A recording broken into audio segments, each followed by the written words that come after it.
This video will be a very brief introduction to Alasdair MacIntyre's After Virtue. And when I say very brief, I do not mean the video itself will be brief. I have no idea how long this video will be. I mean that in relation to After Virtue, this video will be a very brief introduction. The book After Virtue by Alasdair MacIntyre is fairly long, although I've seen longer, and it's complex, it's rich, it's subtle. There's a lot in it to talk about. Even a proper introduction, to say nothing of a proper commentary, would necessarily be extremely lengthy. This is not what I would call a proper introduction, just a very brief introduction. It's going to give a few pointers on the text and introduce a few of the major claims of the text and some aspects of the text. Claims, aspects, pointers. Just a few in each category. Now let's first understand the context of the book. And there are several different angles we might consider when looking at the context. Let's start with this one. After Virtue, published in 1981 by Notre Dame University Press by Alasdair MacIntyre, reinvigorated virtue ethics. So what we're talking about here is different traditions in moral thought and different strategies for knowing the difference between right and wrong. One strategy, one tradition is deontology. That's the strategy of knowing what's right by looking at intentions or motivations. That's how you know the difference between a right action and a wrong action. A right action is one done with the right intention. And what we're aiming at in deontology is satisfying our obligations. That's the deontological tradition. Then there's the utilitarian tradition, where what we're aiming at in morality is the greatest possible happiness. And the way you know the difference between right and wrong action is by the results. Okay?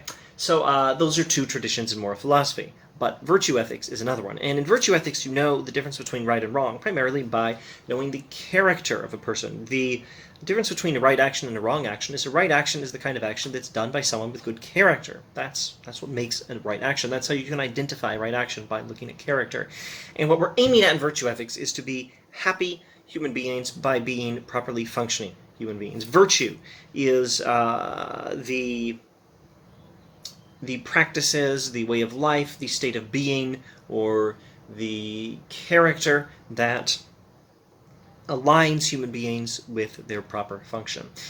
Now, what MacIntyre is doing in this book is reinvigorating this concept of proper function, and by so doing, reinvigorating virtue ethics. Basically, English-speaking philosophy, for quite some time, had been just a discussion between deontologists and utilitarians. This book, After Virtue, in 1981, changed the nature of the discussion by making moral philosophy, in the English-speaking world at least, now a discussion amongst deontologists, utilitarians, and now virtue ethicists as well. This is the book that helps philosophy rediscover virtue ethics in the contemporary setting.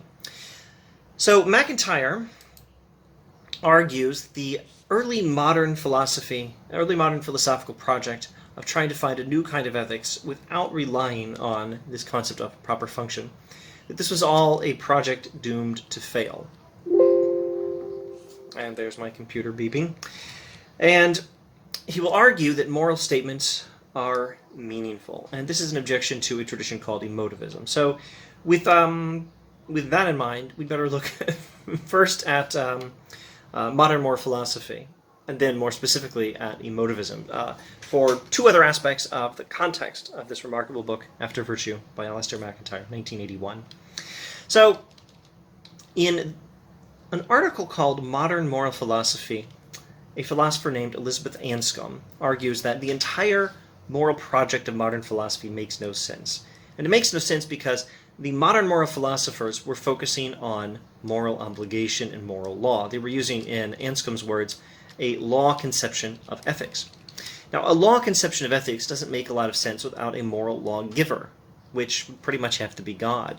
And Elizabeth Anscombe, we're still doing background of MacIntyre here, we're not talking about MacIntyre directly. Elizabeth Anscombe, in the article Modern Moral Philosophy, an introduction to which is available elsewhere on this channel, Anscombe argues that a law conception of ethics makes no sense without a moral lawgiver, and these modern moral philosophers did not rely on God in their ethics. Now, their idea of moral law actually does come from the Bible, at least historically, culturally, but they did not appeal to the Bible, they did not appeal to God, they did not base their idea of moral law or their law conception of ethics on God, and so it just didn't make a lot of sense. And Anscombe says if we're going to do ethics, we'll need to go back to an Aristotelian idea of ethics, starting with a working understanding of the function of the human being.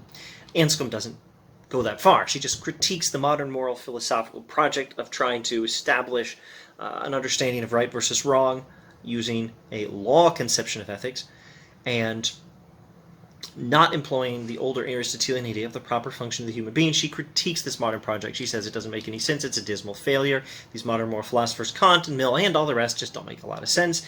And the whole project was doomed to fail. If we're going to do moral philosophy at all, you have to go back to something more Aristotelian. She stops there. She doesn't go further. That's Modern Moral Philosophy by Elizabeth Anscombe, an earlier and very famous article. So MacIntyre starts where Anscombe stopped. He gives a similar analysis of the history of philosophy, and he says we need to go back to an Aristotelian approach to ethics. Now, he doesn't quite get there, at least in this book. What he does is he tries to reestablish the concept of the proper function of the human being so that we can then get on with doing ethics properly. He never quite gets, at least in this book, to the right account of human proper function and morality. He just exposes the failure of modern moral philosophy, introduces and defends the concept of proper function, and argues that this concept is necessary to make sense of ethics, giving a fuller account of proper function, filling in all the other moral concepts, those ones that deontology and utilitarianism are also concerned with, obligations and intentions and happiness and results, filling in an account of morality by explaining all these other things in relation to human proper function is necessary, but it's not something he does in this book. He's just laying the groundwork. He saves all that for later. You want to see what he might say about that? Read his other books. Now let's take one more third look at the context of MacIntyre. And then eventually we'll get to some observations on how this book begins and some of the things he does in the book. Third look at the context of MacIntyre. His biggest enemy is emotivism. Now, emotivism is the theory that there is no such thing as a moral statement. What we think of as moral statements are meaningless. They're just expressions of emotivism. They are just expressions of emotion. Emotivism is the theory that moral claims are just expressions of emotion, and they are really just expressions of emotion. Not they're motivated by emotion. No, they really are just emotional outbursts, or emotional emoting, emotional release of emotions, expressions of emotion. There's no actual fact claim in a moral statement at all. The claim stealing is wrong doesn't actually mean anything. It's just an expression of my emotions about stealing. That's all moral statements are, according to emotivism. So that's a theory not in moral philosophy so much as about moral philosophy. It's the theory that all claims made by moral philosophers are meaningless, and that's the theory of emotivism. And it's the biggest enemy of MacIntyre. MacIntyre is helping us to rediscover moral philosophy and get it right this time, which means the theory that says moral philosophy doesn't actually give us any meaningful statements at all is going to have to be pretty much his biggest enemy. So emotivism is the theory that there's no such thing as a moral statement. They're just expressions of emotion. And it's the dominant metaethical theory of logical positivism. Logical positivism was dominant in English-speaking philosophy for a few decades in the early 1900s. It's rooted in David Hume's philosophy. Logical positivism said that every meaningful claim is either verifiable in sensory experience or is a necessarily true statement about how our ideas relate to one another. Like, all bachelors are unmarried is a necessarily true statement because it's about how the idea in our heads of bachelors relates to the idea of unmarried people, and it's necessarily true because that's how we relate our ideas. But no necessarily true statement like that is a statement about the world outside the mind. And if you have any familiarity with the background of Hume, then you might see where this is coming from. This is all just an outworking of Hume's fork from part 4 and then part 5 of the Inquiry Concerning Human Understanding. So there's more on that. Go to the Philosophers in Their Own Words playlist, the great text playlist on this channel, to find the background on Hume. So anyway, Hume had this philosophy of, really a philosophy of language that was articulated more carefully by these logical positivists who said every meaningful sentence is either like that, not really about the world outside the mind, but necessarily true because it's about how our ideas relate to one another, or it's verifiable in sensory experience. Every meaningful statement. Not every true statement, not every warranted statement, every meaningful statement. Well, also true and warranted, because all true and warranted statements have meaning. They can't be true or warranted unless they have meaning. But a claim like this about meaningful statements is much more ambitious than a claim about warranted or true statements. The claim by the logical positivist is that a statement, not counting those necessarily true statements about our ideas, a statement which is meaningful is one which is verifiable in sensory experience. And that means every single statement that does not appear to be verifiable in sensory experience is meaningless. Interestingly, famously, infamously, this includes statements like God exists, and indeed statements like God does not exist. Any form of religion, plus, actually, strictly speaking, atheism, are all meaningless positions. So I'm fond of pointing out that whereas an ordinary atheist will deny the existence of God, the logical positivists deny the existence of Christians and Muslims and atheists. Now, logical positivism as a tradition in philosophy is dead. It turns out it was not a correct philosophy of language. It turns out it was flawed, and under the influence of characters like Wittgenstein in his later writings, of Karl Popper, of Thomas Kuhn, of Quine in his Two Dogmas of Empiricism, and under the influence of the fact that it was just not a good philosophy of language. There's something Bertrand Russell points out that is in a video in the Articles in Contemporary Philosophy playlist that you can consult if you're interested.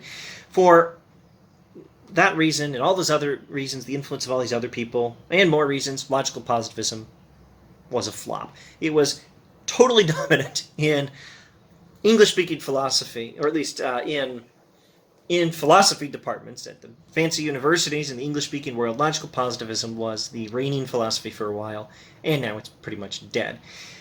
But logical positivism spawned the theory of emotivism.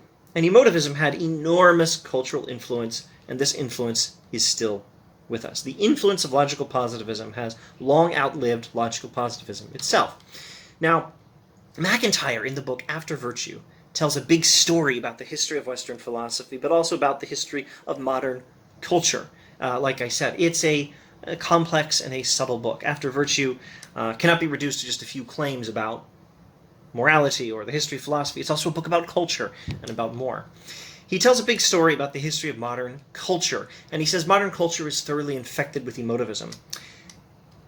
For example, people act as if emotivism is true. They treat the choice between moral perspectives as if it's based merely on personal preference, or they act as if moral perspectives are entirely subjective. Think about when a politician says, I'm personally opposed to abortion or something like that, but I'm not going to impose my preferences on others. Now, I suppose maybe there's a politician somewhere who really is just personally opposed and means it. But think of the Catholic politician who says, I am personally opposed to abortion as a Catholic, but I'm not going to impose my preferences on others. Well, according to the actual Catholic teaching, the very meaning of the Catholic teaching, it's wrong.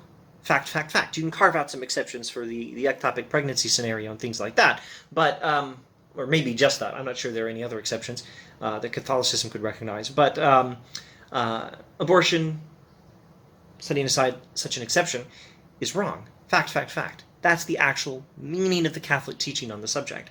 But a politician who says, as a Catholic, I personally oppose abortion, but I'm not going to impose my preferences on others, is treating his allegedly Catholic perspective on morality as if it's just a personal preference, as if it's not a claim about a moral fact, but as if it's just how he feels about something. Now, MacIntyre thinks this is a terrible situation. The fact that people act as if emotivism is true is a very serious cultural problem. It's dreadful. But it's also a consequence of the total failure of modern moral theory. Modern moral theory and modern culture are, as it turns out, filled with moral concepts. Concepts like happiness, intentions, motives, results, obligations, duties. Filled with moral concepts, human rights. But none of these concepts even makes any sense without the concept of human proper function as the foundation of a moral perspective. Modern moral philosophy abandoned this foundational concept. the concept of human proper function. The result was a few centuries of philosophical confusion with the modern moral philosophers who couldn't make a lot of sense of ethics, and then the present disastrous cultural situation where sorry, I'm just trying to clear my head and organize some notes, where an entire civilization does not even understand the meaning of moral concepts, and sometimes acts as if moral claims do not have any meaning at all. Let me rephrase that. An entire civilization does not understand the meaning of its own moral concepts, and sometimes acts as if its moral concepts do not have any meaning at all. That's what happens when you take the foundational concept that is necessary to make sense of all the other moral concepts, the foundational concept being the proper functioning of the human being, and you remove it and you try to do ethics with all the remaining concepts. Without the foundation, without the thing that gives life to them, that makes sense of them, all you're going to be left with is confusion. First, a couple of centuries of confused moral philosophy, and then the result, a culture infected with emotivism that doesn't even understand the meaning of moral concepts and acts as if they don't have any meaning at all. Now, I said MacIntyre tells a big story about the history of modern Western philosophy. I think I should mention at this point that I think his big story is very interesting, very insightful, mostly correct, but not correct in all details. Now, let's be fair to MacIntyre. It is a remarkable thing to tell a big story about the history of philosophy.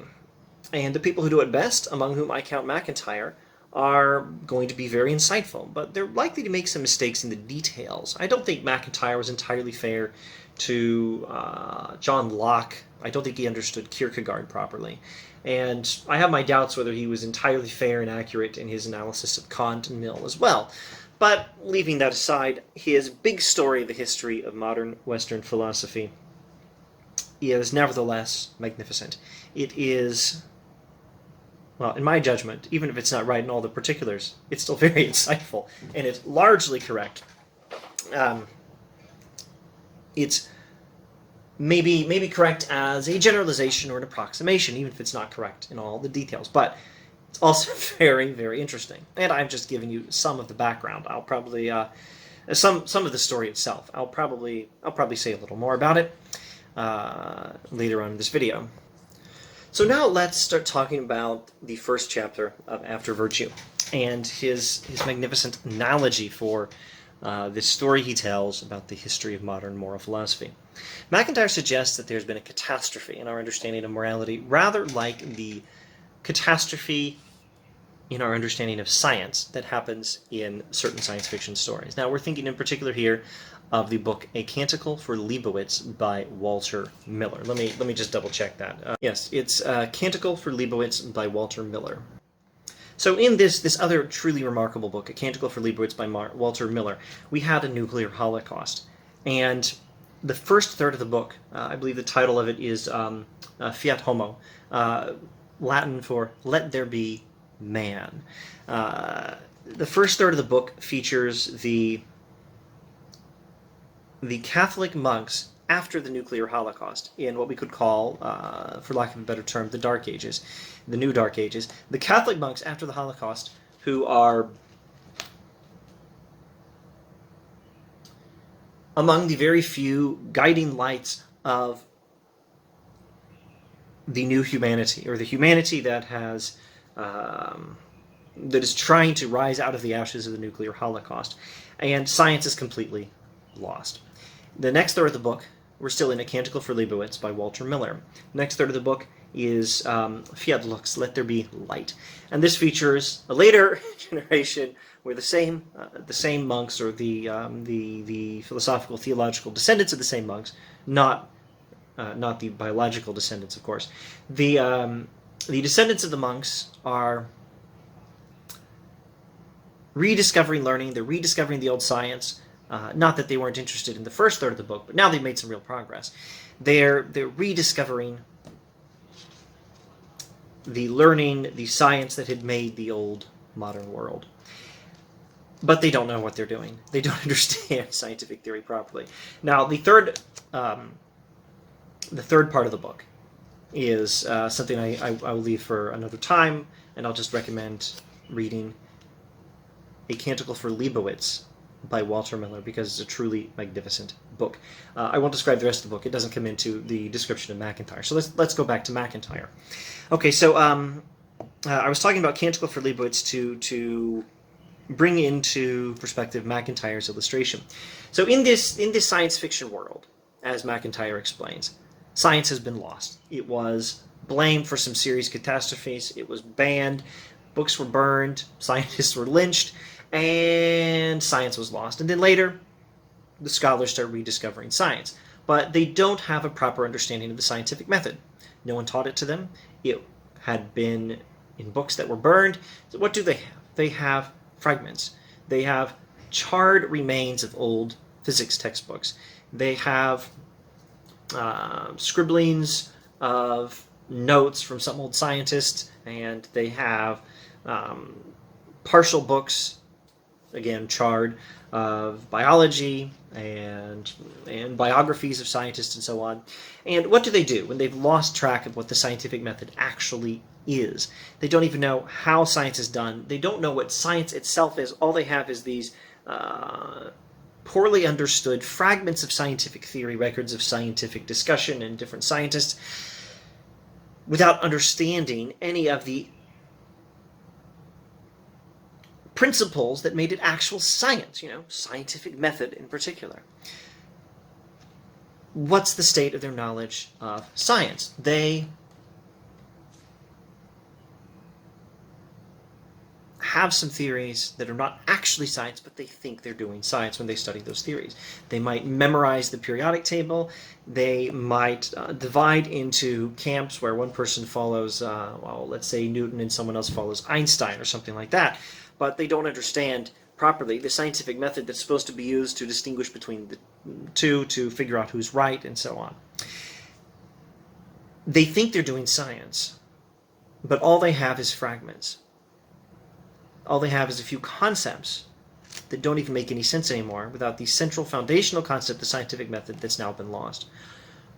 They think they're doing science, but they're not.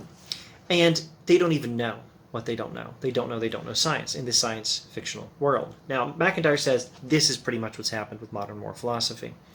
The lost scientific method in the Canticle for Leibowitz scenario is the lost concept of human proper function for modern moral philosophy. In the Canticle for Leibowitz scenario, scientific method was abandoned or lost, destroyed, forgotten, and then people rediscovered what they thought was science, but all they had was bits and pieces, fragments, separated from the central foundational concept that made sense of the fragments. They tried to work with the fragments. They were doing something interesting, but it wasn't science. Modern moral philosophy, the concept of human proper function was abandoned, thrown away. We tried to do ethics without it. Characters like Descartes, for a start.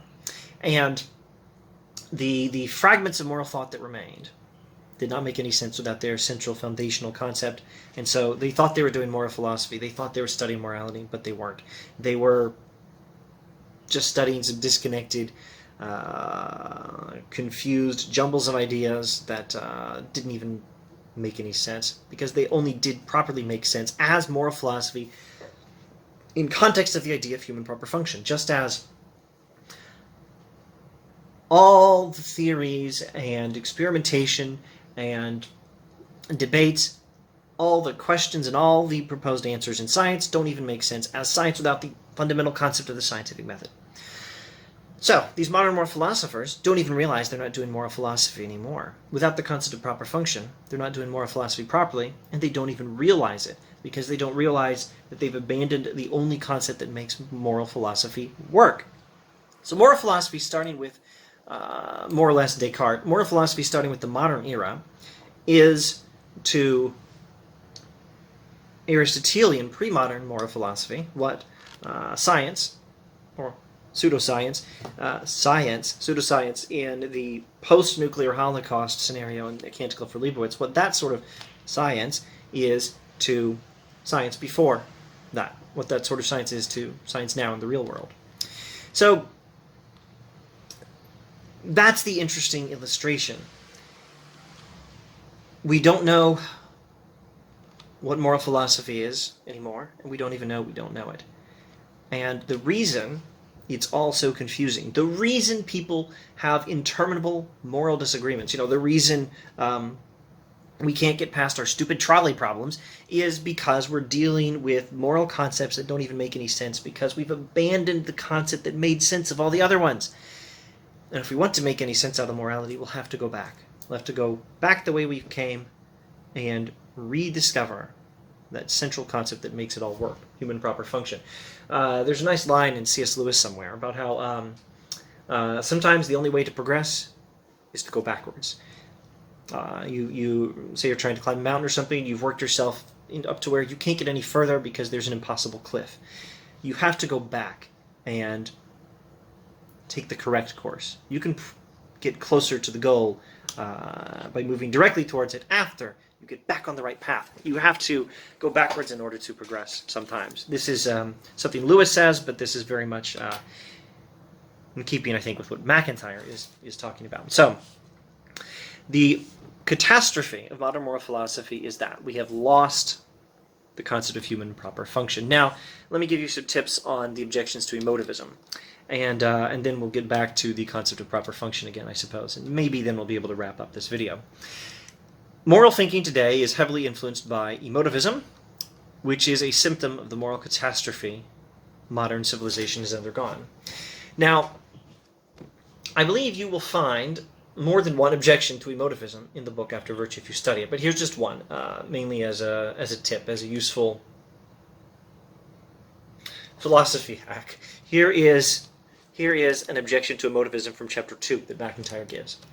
If moral statements express emotions, what sort of emotions do they express? So, A.J. Ayer, representing logical positivism and touting emotivism in, if my memory serves, maybe chapter 6 of his book, Language, Truth, and Logic. Don't quote me on that. Somewhere in Language, Truth, and Logic, A.J. Ayer, A-Y-E-R, A.J. Ayer, representing logical positivism, touts the emotivist theory. I think it was chapter 6, but again, don't quote me on that. And Ayer said that these emotions that are expressed in what we think of as moral claims are moral emotions. There are no moral claims, he says. What we think of as moral claims are just expressions of emotions. What sort of emotions? Well, A.J. Ayer says they're moral emotions. Well, MacIntyre says, if moral statements, if what looks like moral statements are not really statements, but just expressions of emotions, what sort of emotions are they? And if you take that approach and say they're moral emotions, you haven't explained anything. A claim like stealing is wrong purports to express some value concept. Emotivists say that such a claim does not actually express a value concept, it just expresses an emotion, and strictly speaking, it's not even a claim at all. But if these emotions have any, well, I would say any meaning, any content, but, logical positivism says they don't.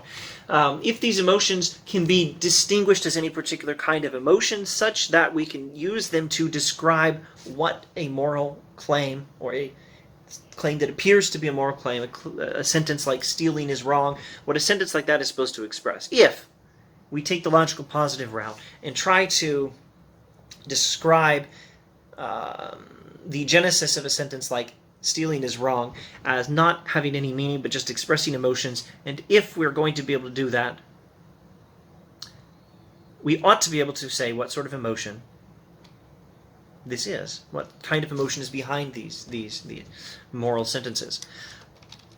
Either these emotions express some more fundamental concept of value, in which case there's still a concept of value, in which case a sentence like stealing is wrong probably still has meaning, or they don't, in which case we're left with no explanation whatsoever. What sort of concept, what sort of concept behind our emotions could possibly cause these statements that we think are moral statements? Let me just try to summarize this. Emotivism fails to describe value claims as anything other than what they purport to be. A claim like stealing is wrong purports to be a claim about values.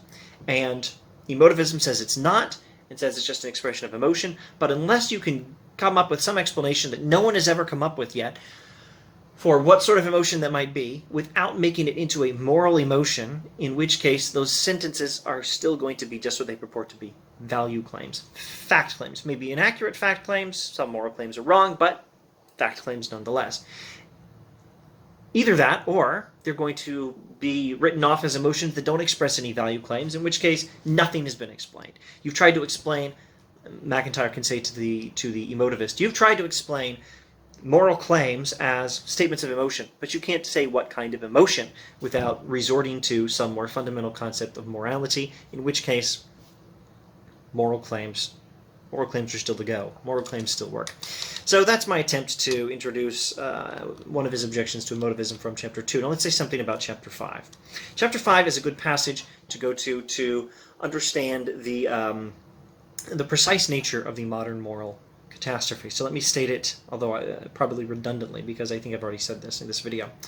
The concepts of pre-modern moral philosophy included all the major ones. It included intentions and obligations and motives, and obligations and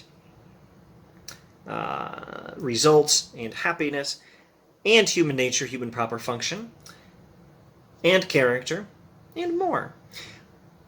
But the modern moral philosophers took this concept of human proper function and set it aside for reasons maybe we can discuss some other time. I don't think I'll get into it in this video. There are reasons. There are very interesting reasons this was done. But the modern moral philosophers set that concept aside, human proper function, and tried to do moral philosophy with the remaining concepts. Those were the only components of modern moral philosophy. But in pre-modern moral philosophy, the Aristotelian tradition, roughly from Plato to Aristotle, although MacIntyre doesn't focus on Plato so much, roughly from that, actually it goes back before, roughly at least Socrates to what did I say, Plato to Aristotle? Roughly from Socrates to Aquinas, all of those concepts were together. Intentions, motives, obligations, results, happiness, and character and proper function were all there, and human proper function was the fundamental concept in light of which we could understand all the others. That was pre-modern moral philosophy. Modern moral philosophy took away the foundational one and just had the remaining jumble of concepts with no way of making sense of them. The remaining ideas were incoherent, and that led to the confusion that was modern moral philosophy and its complete failure to come up with any account of morality that everyone could agree on, or that even made a whole lot of sense, and that led to these interminable debates between people like the deontologists versus people like the utilitarians, and to the cultural disaster of an emotivist philosophy and a culture that acts like emotivism is true. All of this was the result of tossing out the proper function concept that made morality, that made moral thinking work. All right, so what do? We go back to the concept of proper function. And this allows us to get an ought from an is. Here is one more, and maybe this will be just about the final introductory insight on After Virtue by Alasdair MacIntyre. MacIntyre says you can get an ought from an is. The modern moral thought, modern moral philosophy, the modern moral philosophers thought that you cannot get an ought from an is. From an ought statement, from an is statement, you cannot get an ought statement. From statements of fact, statements about what is, you cannot derive an ought statement, a statement about what should be. You can't get a statement about what is good. You can't get, in general, a value statement from statements about what simply is. Modern moral philosophers may sometimes have tried. They failed. More often, they would just say, you can't do it. So you have to establish morality on some other grounds than facts. So MacIntyre says, that's all rubbish. You can get an ought from an is. From is statements, you can easily get an ought statement. MacIntyre cites some counterexamples to the no ought from is principle. Here's one. Silas is a gardener. Therefore, it would be good for Silas to water the plants. Silas is a gardener is a fact statement. And it would be good for him to water the plants is a value statement that actually follows from that fact statement. Very simple. Here's one I'll use. My cell phone always rings when people call me. Their voices are clear when I hear them over the phone. It never drops any calls. All fact statements. Value statement that follows from them. This is a good cell phone. MacIntyre gives a description of his watch. He says this is a Maybe it's hypothetical. Maybe he wasn't talking about the watch he personally was wearing. I don't remember if he specifies it as his own watch, but it's a great example. And we'll present it here as his own watch. MacIntyre's example. My watch, I don't have one. I just have the pocket watch cell phone thing. My watch doesn't lose more than 1 second every 10 years. It keeps virtually perfect time. And it's very durable, and it looks nice. These are all fact statements. Maybe you'll quibble with the "it looks nice" statement. So set that aside if you like. It only loses 1 second every 10 years. Fact statement. It's very durable. It's difficult to break it even if you drop it from some height. Give some more fact statements like this if you like. What follows from these? This is a good watch. This is a great watch. That's a value statement. You can evaluate the watch based on the facts. Now, what makes this work? What makes this work is functional concepts. And MacIntyre says a functional concept is a concept that describes a thing that has a proper function, like a cell phone, a computer, a car, or let's rewind to examples from Plato's dialogues where Socrates talks about this stuff. How about an eye? This thing has the function of seeing. This thing has the function of grasping. Here's my damaged Baylor University teacup. The lid's gone, so it doesn't work so well as a teacup. Actually, it would. It just would be difficult to grasp when the tea is super hot. But right now I'm using it as a holder for pencils and pens and whatnot. Anyway, functions very well as that, and would still function somewhat well as a teacup, but let's talk about the hand. What's the function of the hand? Well, maybe lots of things, but among other things, it can grasp this here teacup. That's the proper function of a hand. And a hand has a proper function. Well, you know what else has a proper function? A human being has a proper function. So says Socrates, so says Aristotle, and so says MacIntyre. And this was the idea that animated moral philosophy from that time until Aquinas and a little after, and until the modern moral philosophers abandoned the concept of human proper function and tried to do ethics without it and failed pathetically. So you can get an ought statement from an is statement. You can get a value statement from a set of fact statements when the fact statements concern something that has a proper function, when the fact statements involve a functional concept. Now, you might object that you're still getting an ought statement from an ought statement, to which I maybe representing MacIntyre, but representing my own working opinions at any rate that are informed by MacIntyre, I can say, how is that an objection? We're getting an ought statement from an is statement. If the is statement already includes some evaluations of what is a proper function for something, so what? The point is it's an is statement. You can get ought statements from is statements. Maybe not from purely is statements, but who cares? The point is you can state some facts and draw an evaluation from the facts. I think that's the crucial point. And actually, the crucial point is that fact statements and value statements, that's the even more fundamental point, maybe. Fact statements and value statements overlap. In Venn diagram terms, there is something in the middle. There are fact statements that are value statements, like it's good for a gardener to water the plants, or it's good for a watch to not lose more than 1 second in 10 years, or it's good for a cell phone to never drop calls, or it's good for a human being to have the virtues. The descriptions of virtue in people like Aristotle are descriptions of human proper function. And it's that concept of human proper function that motivates, well, more than motivates, that organizes and gives meaning to all these other moral concepts. So modern moral philosophy, now let's summarize everything. Modern moral philosophy abandoned functional concepts concerning human beings. This made evaluation of human behavior hopelessly confused. But functional concepts do make sense.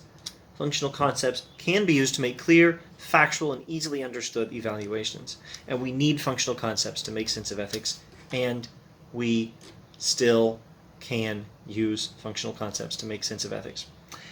And that's what MacIntyre says we should do. Now, he doesn't go as far as actually doing it in any kind of detail in this book. He just spends the whole book, well, doing the stuff I've described here and probably doing some other stuff I don't have time to describe or never understood in the first place because I have my limits. There are limits to my mental capacity. I won't pretend to have understood this rich book fully. It's a book vast in scope and detail.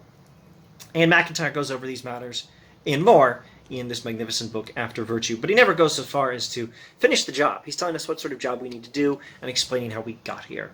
For a ridiculous analogy that might work, it's sort of like the Council of Elrond.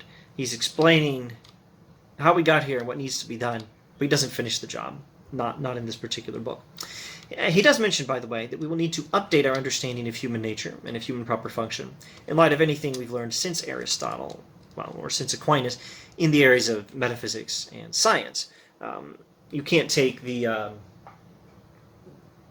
science of Aristotle, which informs Aristotle's concept of human nature, which is not entirely an accurate set of theories in science, and use that to inform a concept of human nature. Now, no, we ought to have a concept of human nature that's informed by everything we've learned, including some things from modern science.